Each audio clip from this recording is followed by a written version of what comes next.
রাজধানীর মোহাম্মদপুরে অটোরিকশা চালক মোহাম্মদ রনি হত্যা মামলায় কুষ্টিয়া ৪ আসনের আওয়ামী লীগ দলীয় সাবেক সংসদ সদস্য ব্যারিস্টার সেলিম আলতাফ জর্জের ৩ দিনের রিমান্ড মঞ্জুর করেছেন আদালত। বুধবার ঢাকার মেট্রোপলিটন ম্যাজিস্ট্রেট সাইফুল ইসলাম শুনানি শেষে এ আসামির জামিনের আবেদন নামঞ্জুর করে রিমান্ড মঞ্জুর করেন। মামলার তদন্ত কর্মকর্তা মোহাম্মদপুর থানার সাব ইন্সপেক্টর আলতাফ হোসেন ১০ দিনের রিমান্ড আবেদন করেন। গত ১৭ সেপ্টেম্বর দিবাগত রাতে রাজধানীর লালমাটিয়া এলাকা থেকে তাকে গ্রেপ্তার করে ঢাকা মহানগর গোয়েন্দা পুলিশের একটি দল। কুষ্টিয়া ৪ আসনের সাবেক অবৈধ নির্বাচিত এমপি, যিনি বারবার ওই এলাকায় মানুষের ভোট হরণ করে, দিনের ভোট রাতে করে, মানুষকে ভোট কেন্দ্রে মারধর করে, মানুষের ভোট ছিনতাই করে নিজকে অবৈধ এমপি হিসাবে তিনি ঘোষণা করেছেন, সেই সেলিম আলতাফ জজকে আজকে বিজ্ঞা আদালতে একটি হত্যা মামলায় উপস্থাপন করা হয়।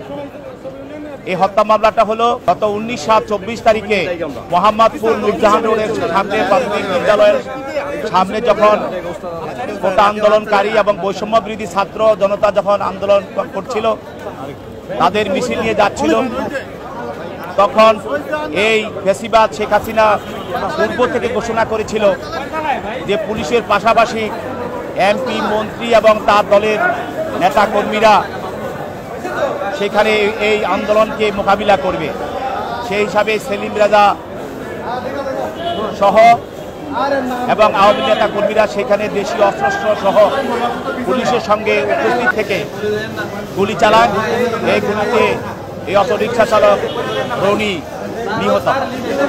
পরবর্তীতে তার পিতা তাকে সরোয়ার্দী হসপিটাল থেকে লাশ নিয়ে আসে এবং তদন্তকারী কর্মকর্তা এই মামলার সঙ্গে এই আজকের যে আসামি তাকে এই মামলার সঙ্গে জড়িত থাকার বিষয়ে প্রাথমিকভাবে তদন্তে তার বিষয়টি তদন্ত করে পায় এবং তার এই ঘটনার সঙ্গে সে জড়িত বিদায় নিশ্চিত হয়ে তদন্তকারী কর্মকর্তা প্রাথমিক জিজ্ঞাসাবাদ করে এবং পরবর্তীতে আরও জিজ্ঞাসাবাদ করার জন্য এই নিহত এবং এই হত্যার সঙ্গে কারা জড়িত এবং কিভাবে হত্যাটা হলো এবং অন্যান্য আসামিদের নাম, ঠিকানা এবং তাদের অবস্থান এবং কারা এই সঙ্গে আরও জড়িত ছিল তাদেরকে বের করার জন্য এই আসামির বিরুদ্ধে ১০ দিনের রিমান্ড প্রার্থনা করে এবং আসামি পক্ষ এই আইনজীবীর পক্ষে এই আসামির পক্ষে ওকালতনামা দিয়ে তারা এই মামলার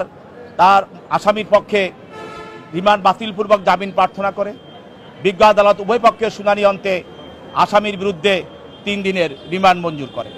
গত ১৯ জুলাই দুপুর ১টার দিকে মোহাম্মদপুর থানাধীন নুরজাহান রোডে প্রাইমারি স্কুলের সামনে গুলিবিদ্ধ হন রিকশা চালক রনি। উদ্ধার করে সোহরাওয়ার্দী মেডিকেল কলেজ হাসপাতালে নেওয়া হয়। পরে চিকিৎসাধীন অবস্থায় মারা যান রনি। এই ঘটনায় তার মা মোহাম্মদপুর থানায় একটি হত্যা মামলা করেন।